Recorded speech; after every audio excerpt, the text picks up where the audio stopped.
Chip da beleza. Afinal, o chip da beleza que está tão divulgado nos dias de hoje é algo realmente interessante? Realmente promove a beleza da mulher?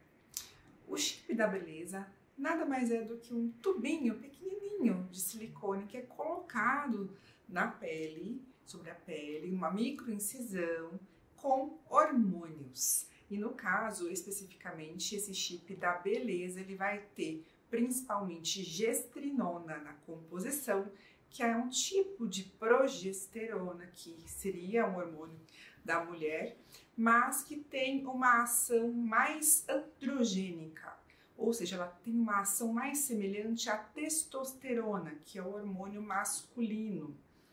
Ela vai aumentar a ação da testosterona. Nem sempre contém apenas gestrinona. Alguns chips vão conter testosterona e outras substâncias diversas misturadas, inclusive até não hormônios misturados nesse chip. A duração desse chip é variável, né? Desse implante, que na verdade seria um implante. A gente chama de chip, mas é como se fosse um implante. Ele tem uma duração variável. Pode durar 3, 6 meses, 1 ano, até mais de ano.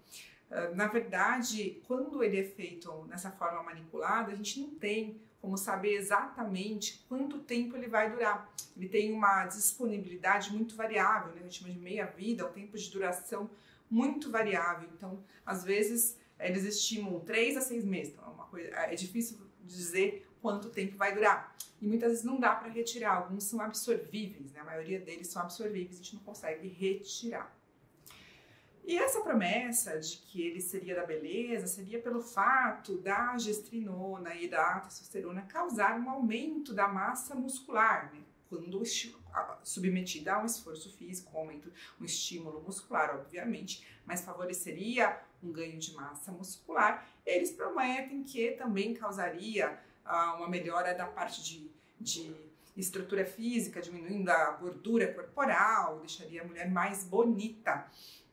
De fato, quando você usa anabolizantes, porque seria como se fosse um anabolizante, há uma chance de haver uma facilidade para ter um aumento da massa muscular e pode haver ou não redução de gordura, porque vai depender tanto da genética da pessoa quanto da dieta e do exercício físico, o que essa mulher, né, está fazendo, né? Esse tipo de beleza geralmente é classicamente utilizado em mulheres, embora hoje em dia haja homens também utilizando testosterona dessa forma, embora a gente não tenha estudos de segurança suficientes que consigam nos mostrar que é seguro utilizar dessa forma esse tipo de substância. Inclusive a gestrinona, ela foi descoberta já há muito tempo e os estudos foram feitos na década de 70 principalmente. E ela foi caindo em desuso com o tempo porque mostrou-se ter muitos efeitos colaterais.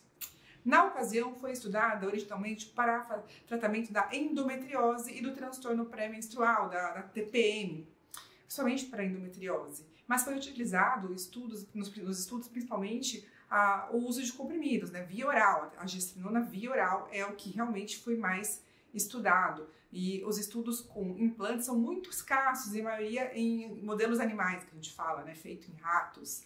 Então a gente não tem como dizer qual que é o comportamento e qual que é o risco real de utilizar esse tipo de substância na prática clínica, mas ele vem sendo utilizado nos últimos 10 anos com maior frequência, né, foi se popularizando o uso via implante. E a gente tem visto os efeitos colaterais aparecendo com bastante frequência. E quais seriam os efeitos colaterais? Seriam os efeitos semelhantes ao uso de anabolizantes, que seria, na verdade, você utilizar uma dose de hormônio masculino maior do que o seu corpo teria normalmente. E nesse caso, nas mulheres, mesmo que não seja uma dose muito elevada, existe um risco de efeitos colaterais visíveis por conta do fato de que as mulheres naturalmente têm uma baixa quantidade de hormônios masculinos e isso varia de mulher para mulher e algumas vão ter uma sensibilidade maior a esses hormônios. E quando você tem mais sensibilidade, quer dizer, você tem mais como se fossem portinhas nos órgãos, na pele também, nos cabelos, para esses hormônios pode ter mais efeitos colaterais do excesso desse hormônio, como acontece, por exemplo, nos cabelos, um afinamento dos cabelos, né? Uma piora de uma alopecia androgenética, que é dependente também de hormônios masculinos, da sensibilidade ao hormônio masculino, e você dá uma dose maior de hormônio masculino, pode ter essa piora.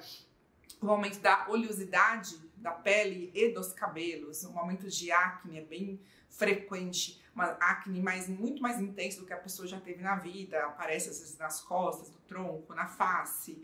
Isso também pode ocorrer. Engrossamento da voz, que é uma situação irreversível, se a pessoa tiver esse engrossamento, não costuma voltar depois da suspensão, na verdade, nesse caso, nem sempre consegue retirar, mas depois que passa o efeito desse uso. E tem outros riscos para a saúde, né? A gente sabe que pode ter um risco de lesão no fígado, um risco de aumento de pressão arterial, alterações psiquiátricas são bastante frequentes, alterações da parte psíquica, porque o excesso de hormônio masculino pode causar uma impulsividade, irritabilidade, uma piora num transtorno de ansiedade, um gatilho para um transtorno psíquico, uma mudança de humor brusca, e isso pode descompensar um quadro existente ou ser um gatilho para iniciar um quadro que ainda não tinha se manifestado nessa pessoa. Então isso é muito sério. Além de tudo, existe sim um risco da gente ter uma oscilação, quando diminui o nível desses hormônios, há um quadro mais depressivo, semelhante a um efeito estimulante uma droga tem, que você tem um estímulo e depois uma queda desse estímulo, como se fosse quase uma dependência. Existe sim, por exemplo, no caso do uso de anabolizantes, um risco de dependência de mais ou menos 1/3 das pessoas que utilizam. Então essa sensação de desânimo vai ocorrendo quando vai reduzindo o nível desses hormônios, que eles causam sim um estímulo da produção de dopamina, de bem-estar, e acaba dando essa oscilação. Isso pode afetar então essa parte também psíquica. A parte de trombose também pode ocorrer, um aumento de risco de trombose e inclusive de câncer de mama e outros tipos de câncer.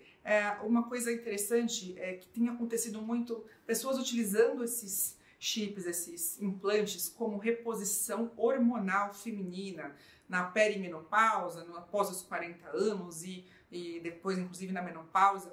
Porém, não existe nenhuma segurança de se utilizar isso como reposição hormonal, muito pelo contrário. O uso de substâncias que aumentam a testosterona, principalmente de implante, que também é uma dose mais errática, a gente não consegue controlar tão bem essa dose, acaba sendo doses um pouquinho mais altas para o organismo, está associado a um risco dobrado, né? 2 vezes mais risco dessa mulher apresentar o câncer de mama. Então, é realmente algo muito sério e que a gente tem que pensar muito bem se for utilizar, ter consciência pelo menos do que estamos fazendo quando a gente vai submeter a esse tipo de tratamento, lembrando que não quer dizer que vai ter esse ganho de massa muscular. Tem mulheres que acabam ganhando peso em vez de perder, porque às vezes pode aumentar o apetite, porque a testosterona às vezes faz com que aumente a fome em algumas pessoas. Isso varia muito de pessoa para pessoa e nem sempre você está fazendo uma dieta correta, está fazendo exercício, você pode ter um impacto negativo.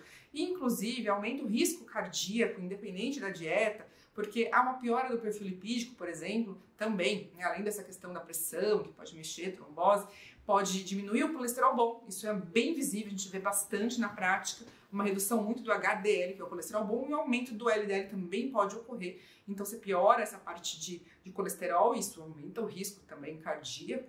Então, tem esse risco também. Existe algum tipo de implante que é aprovado para uso no Brasil, que seja seguro? Existe. O implante de progesterona, etonogestrel, o tipo de progesterona que contém nele, que é o Implanon, é um implante aprovado no Brasil para uso como método contraceptivo, para anticoncepcional. Ele pode ter um efeito da parte de redução do fluxo menstrual em algumas pessoas também. Ele não tem efeito na parte de performance significativo, ele não vai ter um efeito tão grande no aumento de testosterona, embora tenha uma leve ação androgênica, não seria como a gestrinona, que é um tipo de progesterona, como eu disse, que tem muito mais impacto, um aumento de testosterona, uma ação semelhante à testosterona, apesar dela também ter um efeito anticoncepcional. Mas no caso do etonogestrel, ele é amplamente estudado, é muito mais seguro para ser utilizado em quem deseja utilizar esse tipo de método. E aí sim, é um implante que a gente considera seguro e que os ginecologistas costumam prescrever para esses fins, principalmente de contraceptivo, ou às vezes quando é necessário utilizar alguma suplementação de progesterona para fins específicos da área da ginecologia.